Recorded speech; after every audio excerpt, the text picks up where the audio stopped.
Magandang araw mga banateros. Naku po, nangangatog na mga kalaban. Agoy! Talagang nagimbal at talaga namang nagulat ang lahat ng mga Pilipino dito sa announcement ni VP Sara Duterte. Alam nyo mga kababayan na nayanig po ang scene ng politika to the point na si Leni Robredo at si Marcos magsasama. Gago! Hayop! Kain tayo talaga ang pota. Sorry pero yun talagang katotohanan ang sakit man pakinggan pero himot puwet Di ba? Pambira, oo. Anyway, ladies and gentlemen, tayo po ay marami pong ipapakita sa inyo ngayon na kung saan maraming reaksyon, kaliwat kanan at yung iba medyo pinamaliit pa. Akala mo talaga. Gago! Pero ang pinakamatinding reaksyon na nakita ko, ladies and gentlemen, ay yung reaksyon na si Leni Robredo at si Marcos magsasama. Hayop! Gago! Dati, kulang na lang magsabunutan yung dalawa na yun di ba? Nag-complain. Isipin nyo balikan natin yung dati. Dati nag-complain pa yan, kuno, sa, di ba? Naalala? Nag-complain pa yan po sa sa electoral board para ireklamo na dinaya daw siya ni Leni Robredo. Tapos siya magsasama. Hayop! Gago! Pero bago po mangyari ang mga ganyang klaseng usapan, ulitin lang po natin mga kababayan, baka naman pwede mag-subscribe na po kayo kasi sa mga nanonood, hindi nakasubscribe. Pero alam nyo nakita ko yung statistics medyo umaangat na po ito. Marami na po ang nanonood na nakasubscribe. Pero kung maaari pa, yung iba pa, yung remaining na nanonood, baka naman pwede tayo mag-subscribe. Okay. Ito na nga, pag-usapan na po natin yung... di ba? Ang lupit, mga kababayan. Banat bay, baka naman ginagago mo lang kami. Hindi. Ako pa ba? Hindi tayo nang gagago at hindi tayo nagki-clickbait. Kung ano talaga yung nakikita natin at opinion natin, nababasa natin na mangyayari. Kasi alam nyo, kasi nga patuloy ko sinasabi sa inyo, di ba? Ito palang announcement ni VP Sara Duterte. Announcement pa lang po ito Di pa nagsisimula ang kampanya. Announcement pa lang. Talagang nayanig na po ang mga Pilipino. Talagang nayanig na. Marami tingnan ninyo yung comment sa video natin. Grabe talagang excited sila. Parang yung dating patay na politika. Hindi, ito, di ba sinasabi naman namin sa inyo? Nung panahon na parang nagkaroon ng saturation sa politika, naging toxic. Parang yung mga Pilipino parang ayaw na kasi para bagang wala nang pag-asa. Tangina, kaliwat kanan na yung rally, impeachment, tinatabla nila, parang wala na talagang pag-asa, di ba? Parang ano ba? Ano naman mangyayari sa bansa natin? Tuloy-tuloy na mauubos ang ginto natin? Tuloy-tuloy na bang mauubos ang pera ng tao ng Pilipinas? Tuloy-tuloy na ba ang pagtaas ng presyo? Tuloy-tuloy na ba ang pagkawala ng trabaho? Tuloy na ba ang krimen? Grabe. As in, sumama na. So marami sa mga Pilipino, sawa na talaga. Sawa na sa nangyayari sa Pilipinas. Pero mga kababayan, gayon pa man, ngayon po makikita natin na nagkaroon ng sigla, excitement sa mga Pilipino sa pag-announce ni VP Sara Duterte. Matindi talaga nangyari. Alam mo, ako lang para lang po sa akin para po sa akin na-excite talaga ako ng todo-todo. Sigurado ako sa inyo na-excite din po kayo di ba? Kaya ano na natin to. Panoorin natin ito panoorin niyo itong interview na ito. Good afternoon, ma'am. Ma'am, you're wearing pink. Is it nice? That signals na nililigawan talaga ng administrasyon si dating Vice President Leni Robredo. Ikaw naman, nagsuot lang ako ng pink pero naagad mali siya. Wala po. Ang kulay na sinuot ko ngayon ay wala pong kaugnayan sa anumang politika. Wala pong anumang update kung nililigawan na sino man dahil ang sabi nga po natin kahapon pa ay wala pa po sa isipan ng Pangulo at ng administrasyon na ito ang patungkol sa pamumulitika o humanap ng sino mang kandidato para sa 2028. Darating po ang panahon na yan. Sa ngayon po, ang tutok po ng Pangulo ay trabaho. Ayun po, ayusin ang mga issue patungkol sa baha at ang pag-angat po ng ekonomiya ng bansa. And follow up lang po, lumulutang yung Leni Risa, Ayan. pambangga dun sa Sara Amy. Ano pong reaksyon ng palasyo? Wala pa rin po. Hindi pa rin po ito na pag-uusapan. Sabi nga po natin, trabaho, hindi bakasyon. Yusek, nag-post po ng Instagram story si former Vice President and Naga City Mayor Leni Robredo about an ocular inspection. Ito. Bakit mo naman sinasabi, Banat Bay, na si Leni Robredo at saka si Marcos magsasama? Kasi when you say magsasama, mga kababayan, ibig lamang pong sabihin yan, sasanib sa administration. Kasi whether you like it or not, even if sabi nga nila, di ba may mga nagsasabi, mababa ang trust rating ni Marcos para bagang it's a suicide kung sakaling sumama kay Marcos ang kahit sino mang kandidato. Hindi ho totoo yun entirely. You know why? Iba pa rin ang nagagawa ng pera. Iba pa rin ang nagagawa ng makinarya. Iba pa rin ang ikaw ang nasa kapangyarihan. Pag gagamitin mo yung tatlong bagay na yan, pera, power, and resources, yung makinarya, ibig sabihin po niyan, siguradong may chance ka. Kesa sa wala sa'yo itong tatlo na to, tapos ang lakas ng kalaban mo, ikaw, wala ka sa kalahati, 1/4 ka lang dun sa trust rating ng kalaban mo, gagambol ka na dito sa tatlong to. Kahit si Marcos pa yan. Ano ibig sabihin ng makinarya? Tandaan ninyo, pag ikaw ang nasa administrasyon, ikaw may hawak ng mga LGU. Hawak mo yan eh. You can dictate on it. Pag hindi kayo sumunod, yari kayo sa budget. Pag hindi kayo tumulong, sisiguraduhin namin ganito. Pera. Alam naman natin, ilang beses ginamit noong 2022, 23, 24, 25 budget, ginamit ang pera para pamigay dun sa mga tao, sa mga barabarangay. In the face of AYEK, AKAP, at kung ano-ano pa, tupad. Kunwari lang yan, pero pera talaga yan. Nakikita naman natin, di ba, lantaran ng bigayan ng pera. So, pangalawa yon. At higit sa lahat yung power. Pag ikaw, especially kunwari talaga napakahalaga ng lugar mo, pag ikaw hindi ka nag-administration slate, ito pa namang administrasyon ni Marcos, pag ikaw hindi ka kampi, kakasuhan ka. So, meron yung fear factor o yung masabihin na nating tawag dito para magte-threaten sa'yo o blackmail. Ganun eh, nakita natin yan kay Libiste. Biglang yung negosyo niya, kay Villar. Kaya tuloy kumampi si Villar dito sa mga Marcos, kaya nag-majority. Tingnan mo, tinatakot sila sa mga negosyo nila. Yan ang problema pag ang politiko negosyante at may baho. Hindi ko sinasabing may baho si Libiste. Si Libiste may negosyo. Magaling na lang talaga siya at naayos niya bago siya nagsalita. Paano yung iba na hindi nila talaga maayos dahil talagang yung negosyo nila ay party sila doon sa mga flood control? Remember this, ganito ginawa ng administrasyon eh. So sinama nila lahat sa kalokohan. LGU, congressman, mayor, sinama nila sa kalokohan through this flood control project. Dahil sa pagsama nila nito, kasangkot na sila, di ba? It's either kumampi ka sa amin o hindi ka kumampi. Pag kumampi ka sa amin, hindi ka mapapangalanan, tiba-tiba ka, ayos ka lang dyan, tuloy-tuloy ang negosyo mo. Pero, pag nilabanan mo kami, huhukayin nila yung mga maling ginawa mo, nakasama naman talaga sila, pero pag iinitan ka, i-weaponize ang DOJ, Ombudsman. Actually, ang pinakano dyan, hindi naman DOJ, Ombudsman. Kasi nga, you're a public official. Kaya, no wonder, they bend the law para lang mapili si Rimulya. Alam nyo naman si Rimulya. Diba? Pero, ang power play dito, mga kababayan, is si Rimulya, si Boying, ang kapatid niya, may plano. Si John Vic. So, baka, hindi ko alam posible. Na baka pagka hindi pinili ni Marcos si John Vic, baka itong si Boying, yung mga utos na may pagkabendalo, baka hindi sundin. Di ba? Hindi natin alam. Kaya nga sabi ko, matindi itong labanan na to. Power play talaga ito. Ito ay makikita mo kung sino talaga may kapangyarihan sa gobyerno ngayon. Si Marcos ba o ang mga Rimulya? Kasi ngayon, talagang matunog si Leni Robredo at si Ontiveros at kasama si Marcos. Kasi, could you just imagine tingnan nyo, may papakita akong picture sa PCSO mamaya. Tapos dito, tinatanong pa kung makakasama ni Leni Robredo si Marcos. Aba, mantakin mo, oo. Tapos si Ontiveros naman, nasa majority. Galit na galit sa Marcos to, dilawan to eh. Dugo nito, dilaw. Pag umihi to, siguro dilaw din. Hindi, siguro lang yun, hindi ako sure. Basta, dilaw na dilaw to, buto nito, dugo nito, dilaw na dilaw. Pero bakit siya nag-majority? Bakit? Imaginein mo, nag-majority ka, nag-Marcos ka. Na dati talagang dirin-diri kayo. ito.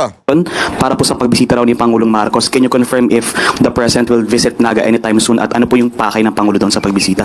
Nabanggit ko po kanina sa ating good news, yung Oplan kontra baha ay pinasimulan na po sa Naga City ng ating Pangulo. Busy po ngayon ang kawani ng DPWH para linisin ang mga kanal, ang estero at ang ilog sa Naga City.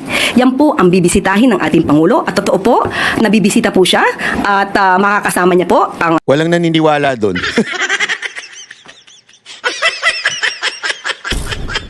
Walang naniniwala doon. Wala. Walang naniniwala doon na yung baha talaga nga asikasuhin. Mayor Leni Robredo ng Naga City sa February 21. Sabado. And apart po, bukod po doon sa activity po ni President doon sa Naga, are we expecting na magkakaroon din sila ng iba pang conversation outside doon po sa project? Yan ang abangan nyo. Yun lang po ang ating yun lang po ang binigay na impormasyon dahil nga po ang pinasisimulan nga po ng Pangulo itong Oplan kontra baha at isa sa mga lugar na kanyang pinatutukan ay ang Naga City. So, yun lamang po. Kung ano pang pag-uusapan nila, abangan na lang po natin. Ma'am, one last po. Possible po kayo na mapag-usapan ang possible alliance or plans for 2028 elections because some analysts are floating the name of former VP Leni as a strong candidate against Vice President Sara in the 2028 elections. Wala po kasi talaga na pag-uusapan tungkol sa Kalokohan. Ha? Kalokohan yan, ha? Ito. Pakita ko sa inyo. Ayan, di ba? Gago! Alam naman po natin kung sino yung lalaki, di ba? Yung sa PCS. Oh, at saka alam natin na malapit yan kay, kay Lisa Marcos. Alam natin yan. Yan yung manager ni Thinking Pinoy. Gago! Alam natin yan, mga kababayan. Pero, montakin mo si Leni Robredo. At saka may mapapansin kayo dito. Ayan. Ayan. Bakit kaya? Tingnan natin yung... kasi pumunta daw sa opisina. Tingnan natin, ano mga nasa paligid. Una, makikita mo, unang-unang napansin ko, yung picture ni Marcos. Naku po, talaga naman. Sa dami ng pwepwestuhan, kasi talagang pinipwesto naman yan eh. Pinipwesto yan, yung talagang kung saan magpapapicture. Talagang doon pumwesto. Ang pangalawang mapapansin mo dyan, kung nakikita ninyo, yung sapatos, hindi, yung sapatos. Relo, hindi.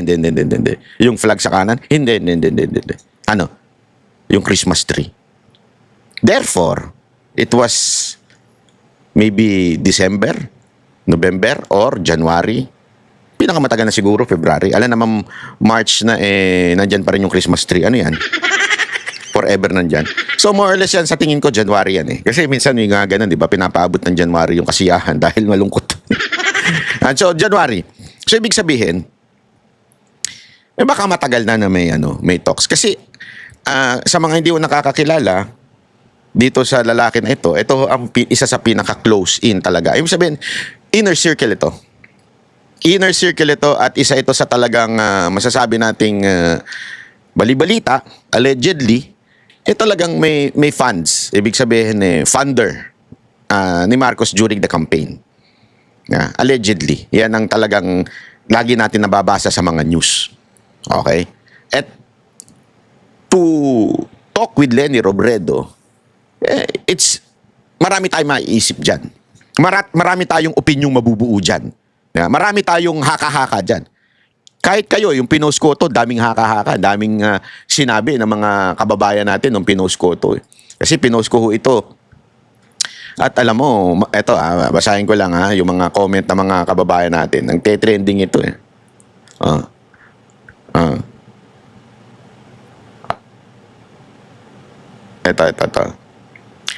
Ito sabi ni Aguilar. Dapat sana ilagay natin to eh. Nakalagay dito. Pera-pera lang yan, banat ba? Yan ang kulay nila. Totoo to binabasa ko to. Ano ko na lang. I-screenshot ko tapos ipopost ko dito. Para baka sabihin ninyo niloloko ko kayo. Ayoko ng ganun. Lagay natin yan Kasi, syempre, iba na may ebidensya. Baka mamaya, sabihin nila, ako nagsabi lang. Mahirap yan. Kailangan talaga may ebidensya. Sandali. Ito. Chotomate ko dasay. Huwag kayong init muna dyan. Magkape-kape muna kayo. Higup-higup ng kape. Ayan.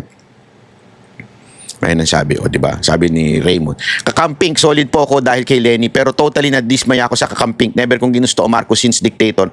Sa kabilang banda, hindi rin naman tatakbo si Lenny sa national election na wala na sagana. This time, magsara ako. Naku, grabe yan, ha? Kakamping yan, ha? Gusto kong wasakin ng Marcos Romualdez. Kakamping yan. Kakamping. Di ba? O, sabi dito, tumpak na tumpak kayo, sir. Sabi ni Aguilar, pera-pera lang yan, balat bay. Jason Gabara. Para si Jay Gabara yun, ha? Yun, o, tumpak na tumpak. Sabi naman ni Charita, pera-pera lang yan, boss. Sabi ni Poyet, pera-pera lang yan. Sabi naman ni Rizwan, kain tayo. Karadiri ka naman. Sabi naman ni Stickerman, seno ka na. Kinain pa, yun lang. Tama ka, Lods Banat. Makikita ninyo yung reaksyon ng tao dito sa kay Lenny Robredo. At maraming haka-haka since ito ay isa sa mga financier o funder ng mga campaign, itong si itong lalaki. Posible kaya? Posible kaya na meron ng deal? Kasi alam nyo, ano ito sorry to say pasensya na sa mga, hindi naman po lahat, pero pasensya na sa mga kandidato. Marami sa mga kandidato, ginagamit na negosyo ang kampanya. Papalakas sila during the, isipin nyo bakit yung iba, paulit-ulit na tumatakbo. Kahit talo na, the same position Meron kayong kilalang ganyan? Tuta yun. Gago! May dalawang ganyan. Magpartner yan. Hindi ko alam kung magjowa ba yung animal na yun. Magpartner yun. Paulit-ulit silang tumatakbo kahit talo. Negosyo kasi yan. Ang laki na nagfa-fund dyan during the campaign. Gamitin mo lang yung kalahati dyan. Gamitin mo lang yung 1/4 lang dyan. The rest sa'yo na. So kung umabot ka ng 100 million, gamitin mo lang dyan 30 million, 70 million sa'yo na. 100 million pa lang yun. Kung tatakbuhin mo, Presidente at Vice President, mahina na dyan ng 500 million. Sa 500 million na yun, magkano kickback mo dun? Magkano ibubulsa mo dun? Di ba? Antindi nun. Kahit alam mong talo ka, ay okay na yan. Laban tayo dyan, pre. Laban tayo. Isa pa. Posible rin naman na may deal na, pagka tumakbo ka sa administrasyon, eto sa'yo. Ito ang bibigay namin sa'yo, iba pa yung campaign funds. Para lang tumakbo ka. Para masubukan nating hindi maano si BP Sara. Kasi alam nilang lahat Alam nilang lahat. Siyempre may ano yan may skeleton niya mga yan. Itong ginawa ng administrasyon na to, may skeleton yan. Sobrang dami. At sa tingin ninyo, si BP Sara Duterte, hindi niya ilalabas yan pag naging presidente yan. Naku po, mag-antay kayo. Yari yan lahat.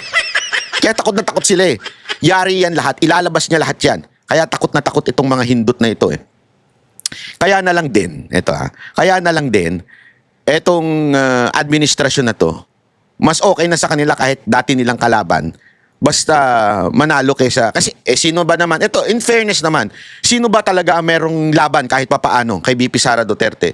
Siyempre ang kakamping. Kasi sino pa, imposible naman makamarcos. Kaya talagang kailangan nila magsama Kailangan nila magsama, tapos maybe there's a deal. Wag nyo kaming habulin. Ito.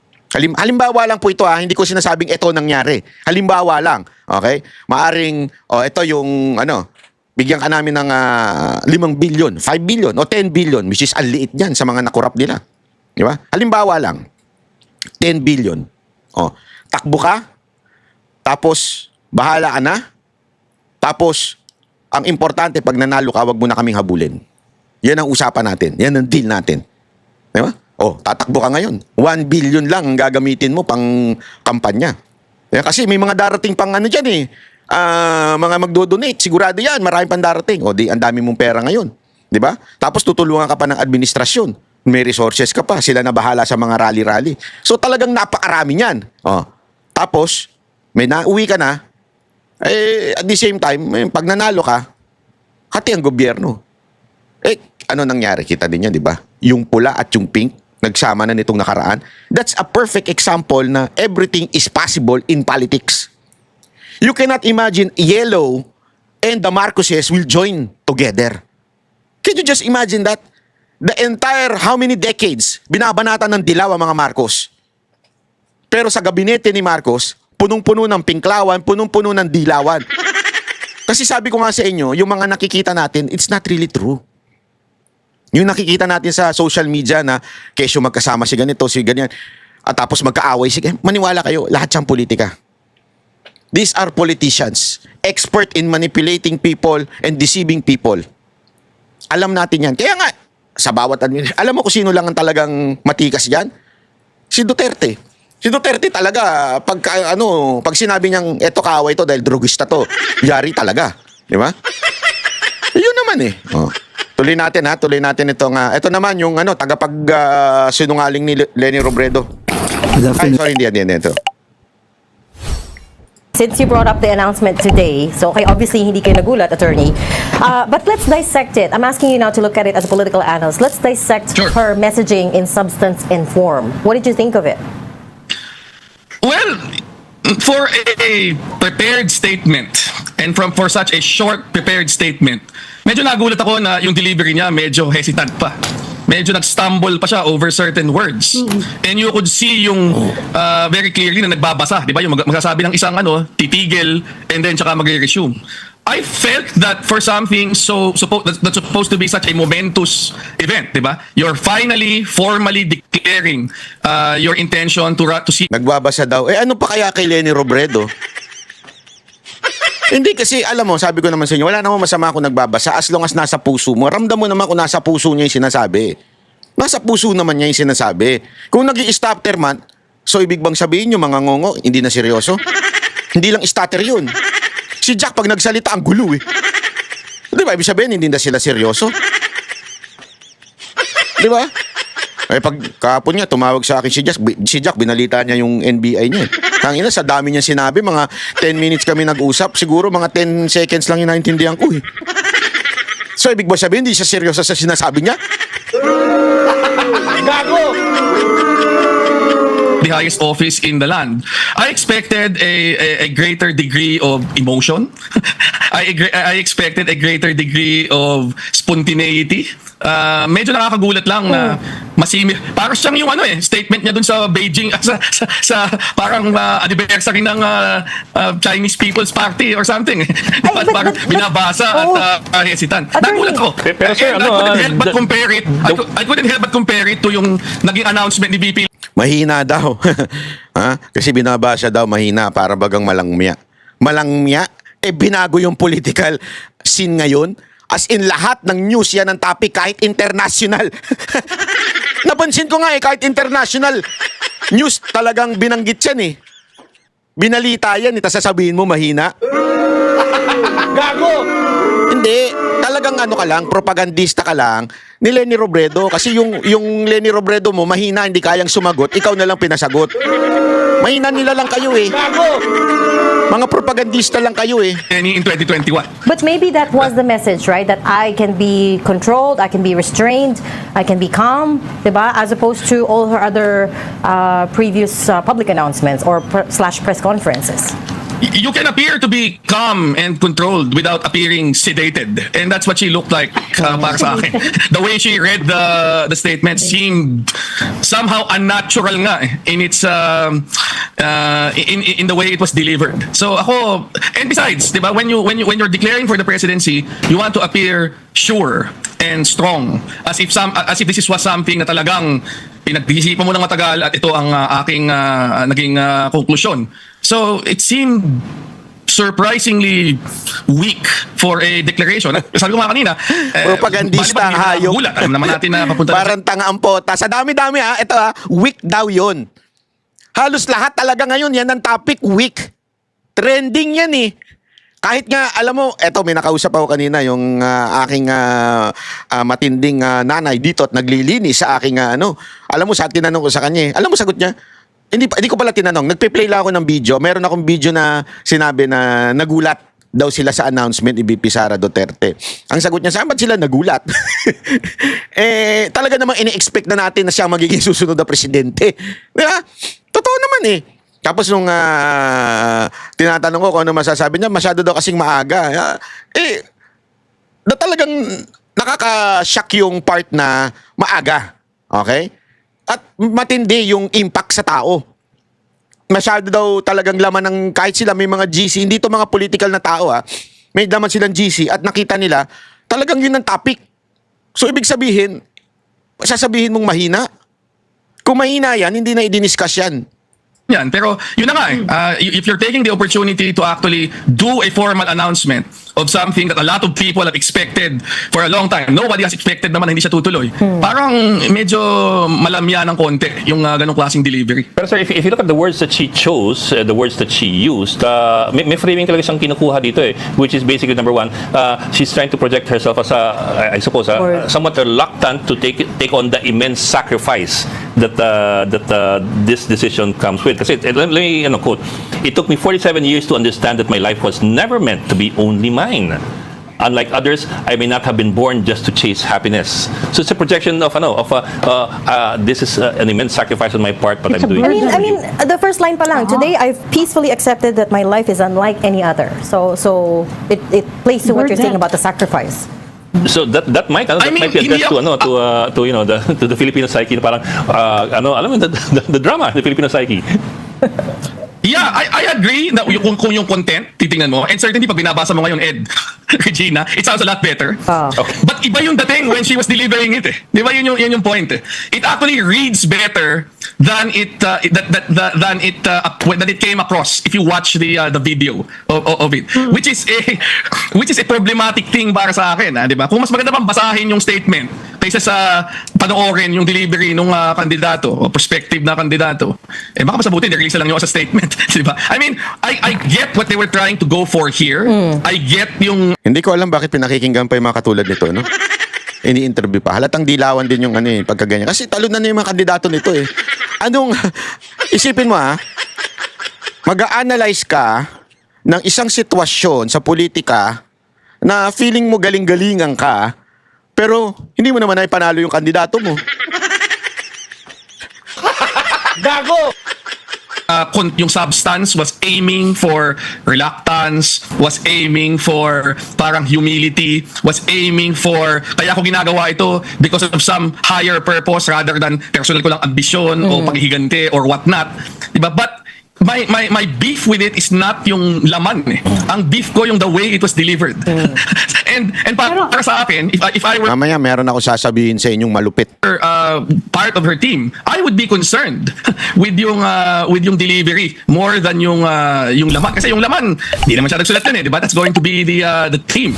But ultimately, whatever words her team will come up with have to be delivered in a more convincing, less bloodless fashion, di ba? Than what we saw